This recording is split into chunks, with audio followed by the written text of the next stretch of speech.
Subscribe to Dark Stories and Nightmares and give us a like to keep the darkness alive. Good evening, everyone. In today's episode, we'll be talking about several terrifying stories, not just urban legends or children's ghost tales, but real events experienced by real people. Some of them are so disturbing, they've left people absolutely shaken. Story about Doris. Many dream of having their life story turned into a Hollywood film. Unless, of course, it's a horror movie like the one from 1982. The Entity tells the story of a woman who was raped in her bed by an invisible force. It was based on real events that happened to Doris in California in the early 1970s. According to paranormal investigators who studied her case, Doris was in a dreadful state. An alcoholic, constantly drunk, abused by her parents, and verbally abusive to her own sons. She claimed she was repeatedly assaulted by 3 invisible entities. While their authenticity couldn't be proven, the investigators said they saw things with their own eyes. It all started when Doris would begin cursing out loud to summon them. Lights would appear in the room, along with a swirling green mist. Inside it, the shape of an upper human body formed. No face, just a torso floating in the fog. One researcher fainted from shock. They all claimed to have seen it, but none could prove it. Story about Brian Bedley. Brian Bedley is a respected journalist and news commentator. In the 1990s, he started a blog where he shared a chilling encounter. One evening, while sitting in his parked car outside a local theater, a group of kids, no older than 10 or 12, approached. Expecting them to ask for money, Brian rolled down his window. But what they said made his blood run cold. A boy told him they wanted to see a movie, but had no money left and needed to get home. When Brian looked into their eyes, it became a memory he would never forget. The children's eyes were pitch black. Not just the pupils, but the entire eye. Stammering and unsure, he began to roll up his window and start the engine. That's when the little boy shouted, "We can't come in unless you let us." Brian floored the gas pedal and sped home, later writing about the encounter. He was not alone. Online, there are countless stories of people encountering black-eyed children, and sometimes black-eyed adults, who ask strange questions and evoke deep, inexplicable panic in everyone they meet. Perhaps it's their eyes, or maybe their speech, which some describe as oddly robotic or alien. Everyone who meets them feels vulnerable. No one has stayed long enough to learn who they really are. Story of Mao Yama.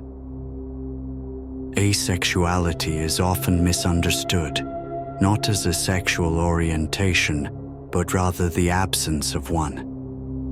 Some people simply don't identify with any sexual drive and don't view sexuality as part of who they are.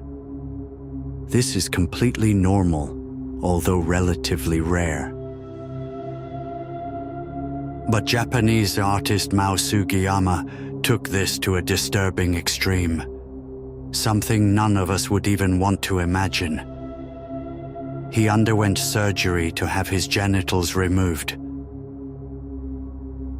And that wasn't the end of it. Mao hosted a public banquet where 6 guests paid approximately $250 each for the privilege of eating his surgically removed cooked genitals.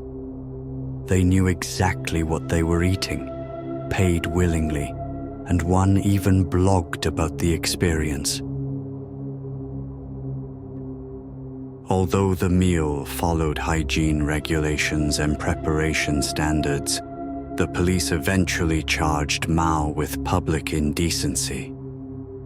He was sentenced to pay a hefty fine and serve a short prison term. Now continuing with the story of Terry Cotell and Sonny Graham. On March 16, 1995, Terry Cottrell took his own life with a gunshot in the bathroom of the home he shared with his wife. His wife, Cheryl, heard the shot from the other side of the door after he had gone in. Around 10 p.m., she heard him say, "Help me, I'm dying." And then he was gone. He had fired a single bullet into his head. The only glimmer of hope in this tragedy was that Terry, at just 33 years old and in good physical health, was eligible to donate his organs. His heart ended up saving the life of 57-year-old Sonny Graham, who had been suffering from a terminal heart condition. In 1996, Sonny wrote a heartfelt letter to Terry's widow, expressing his gratitude. Even though the organ donor agency discouraged direct contact, the two eventually decided to meet. When they finally did, something unexpected happened. Sonny fell in love with Cheryl, the widow of the man whose heart now beat in his chest. As Sonny later wrote in a local newspaper, "I felt like I'd known her for years. I couldn't take my eyes off her. At the time, they were both married to other people. But over the next few years, they divorced their spouses and moved in together in 2001. Their relationship was passionate, just like Cheryl's had been with Terry. And in 2004, they got married. No one suspected anything was wrong until the day Sonny died, the exact same way as Terry. He shot himself. Continuing with the story of Alan Terry. When hospital orderly Alan Terry was called in for questioning by the Chicago police in 1977, he already knew what it was about, or rather, who it was about. Terry Abbas also worked at Walter Hospital, and in early 1976, she had entered Alan's apartment. There, he stabbed her to death and then set the place on fire, hoping the blaze would erase the evidence. But the police knew more than he expected. Before her death, Terry Abbas had told co-workers about strange feelings she was experiencing. After her death, eerie events began to unfold. One hospital technician reported seeing a woman who looked exactly like Abbas, aimlessly wandering the staff break room. Dead, but somehow present. Then things escalated. That same technician began acting differently. She became distant, withdrawn. Her behavior turned erratic. Sometimes she seemed to be in a trance. She sang songs she didn't know and later denied ever doing so. Eventually, she began speaking in a voice that didn't sound like her own, but like that of Abbas's grieving husband. She spoke directly to him, pleading with him to go to the police. She gave names, details, even a list of items stolen from her apartment, along with the names and phone numbers of relatives who could confirm everything. Skeptical but intrigued, The police followed up, and to their shock, her story checked out. Arbus's possessions were found in Alan Terry's home. Confronted with the evidence, he confessed. He was convicted of the murder. "I've never experienced anything like that in my life," one of the detectives later said.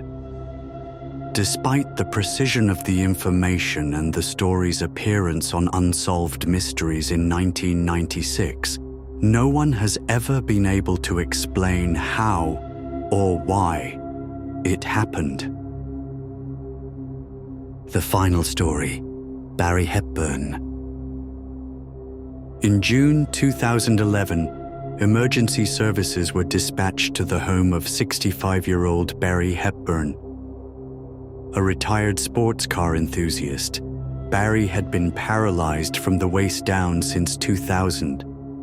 Если это, конечно, не фильм ужасов 1982 года «Сущность», кино, в котором женщину изнасиловало в ее постели невидимое существо, и которое основано на событиях, которые произошли с Дорис Биттер в Кулвер-Сити, Калифорния, в начале 70-х годов. Согласно сверхъестественным исследователям, которые изучали ее случай, она была в ужасном состоянии. Алкоголичка, постоянно пьяная, оскорбляемая родителями и оскорбляющая своих собственных сыновей. На нее периодически физически нападали три сущности, которых никто не видел. И исследователям было мало разговоров об их подлинности. Комнату, кишащую ими, они увидели своими собственными глазами. Как это происходило? Дорис начинает произносить проклятия, чтобы вызывать их. В комнате появились огни, сопровождаемые циркулирующим зеленым туманом в углу, в котором появилась форма верхней части тела человека. Просто форма, никаких черт лица. Просто свободное туловище в циркулирующем зеленом тумане. И именно тогда один из исследователей упал в обморок. Все исследователи утверждали, что видели, но никто ничем подтвердить это не может. 10 или 12 лет. Брайан опустил стекло, ожидая просьбы о деньгах. Но вместо этого слова детей сковали Брайана страхом. Мальчик рассказывал такую историю. Они хотели посмотреть кино, но у них не осталось денег, и им надо домой. Брайан посмотрел в глаза детям